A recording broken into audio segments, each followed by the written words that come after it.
আমরা আমাদের কাজ শেষ করে ওয়াটার ওয়ার্ল্ডে এন্ট্রি নেই। তারপরে গিয়ে দেখি 1 আওয়ারের মতো ওরা গোসল করেই নিয়েছে।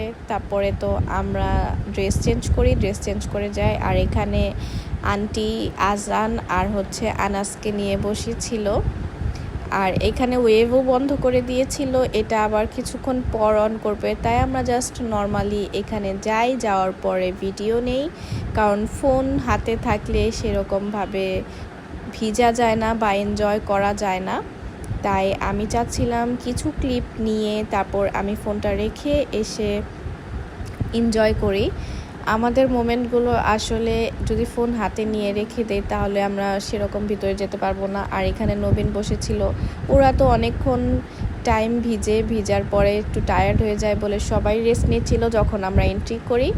তারপর ওরা সবাই এনজয় করে। আর এখানে এই যে বার্থডে বয়, ওর বার্থডে ছিল, তাই ওর বার্থডের উসিলাতে আমরা আরও বের হয়েছি যে সবাই মিলে আমরা ঘুরতে যাব। প্রতি ইয়ারেই আনাসের বার্থডেতে আমরা কোথাও না কোথাও যাই। এই বছরও আমাদের মাশাল্লাহ যাওয়া হয়েছে। ইনশাল্লাহ ট্রাই করব প্রতি বছরই ওর বার্থডে গিফট হিসেবে ওকে কোথাও না কোথাও ঘুরতে নিয়ে যাওয়ার জন্য।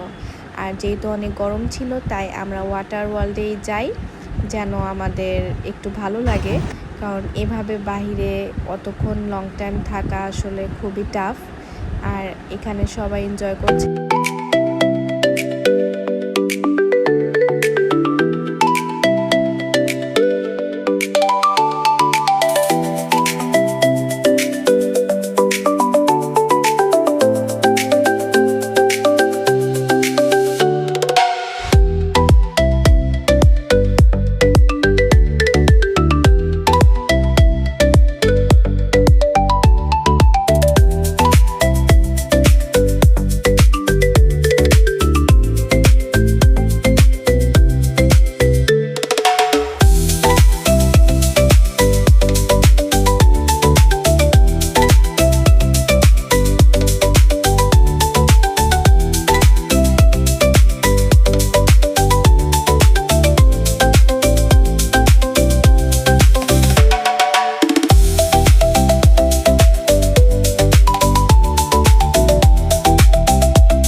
4:30টার দিকে আমরা বের হয়ে যাই ওয়াটার ওয়ার্ল্ড থেকে, কারণ আমাদের 10টা রাইডও আছে, সেগুলোতে আমাদের উঠতে হবে, এরপর রওনা দিতে হবে বাসার জন্য।